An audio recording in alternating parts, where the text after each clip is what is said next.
baik semuanya, di sini saya akan bacakan lanjutan biaya produksi dari kelompok 7. Yang pertama, biaya tetap dan biaya variabel. Biaya tetap adalah biaya yang tidak berubah meskipun jumlah produksi berubah. Contohnya sewa gedung, gaji karyawan tetap, dan penyusutan mesin. Biaya variabel, biaya yang berubah seiring dengan jumlah produksi. Semakin banyak produksi, semakin besar biayanya. Contohnya bahan baku, listrik produksi, upah borongan. Yang kedua, fungsi biaya dan fungsi penawaran.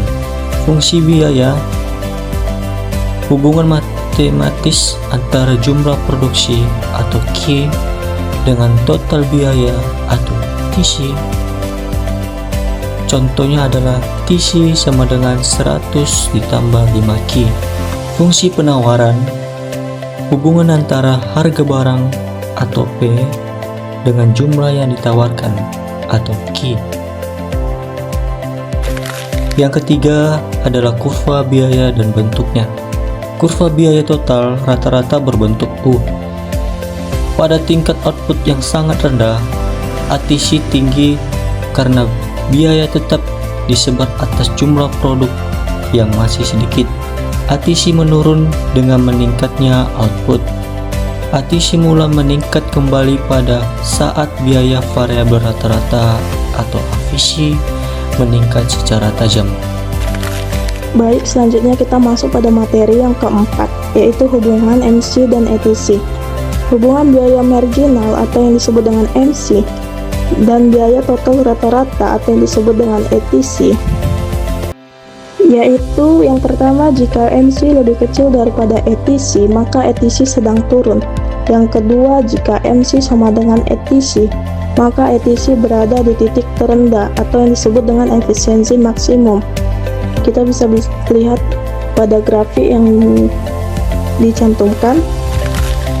Lalu kita masuk pada materi yang kelima, economies and diseconomies of scale. Economies of scale atau yang disebut dengan skala ekonomi, yaitu penurunan biaya rata-rata atau yang disebut dengan ETC ketika skala produksi diperbesar. Itu biasanya penyebabnya disebabkan oleh spesialisasi tenaga kerja, efisiensi penggunaan mesin, diskon pembelian bahan baku dalam jumlah besar. Yang kedua, diseconomies of scale atau yang disebut dengan skala tidak ekonomi, yaitu kenaikan biaya rata-rata atau yang disebut dengan ETC ketika produksi terlalu besar yang disebabkan oleh manajemen menjadi rumit, komunikasi terhambat, motivasi karyawan menurun. Baik, kita memasuki materi ke-6, measuring economies of scale. Cara mengukur skala, yang pertama menggunakan elastisitas biaya. Jika EC kurang dari 1 terjadi economies of scale. EC sama dengan persentase perubahan total cost dibagi persentase perubahan output. Jika EC sama dengan 1 return to scale constant. Jika EC lebih dari 1 terjadi di economies of scale. Dan kita memasuki nomor yang kedua, melihat kemiringan kurva ATC. Jika ATC turun, economies of scale. Jika ATC naik, diseconomies of scale. Kita masuk ke kesimpulan.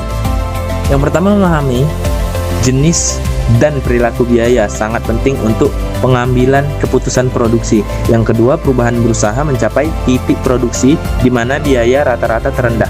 Yang ketiga, skala usaha yang tepat akan menciptakan efisiensi dan keuntungan maksimal. Oke, sekian dari pembahasan kami. Terima kasih.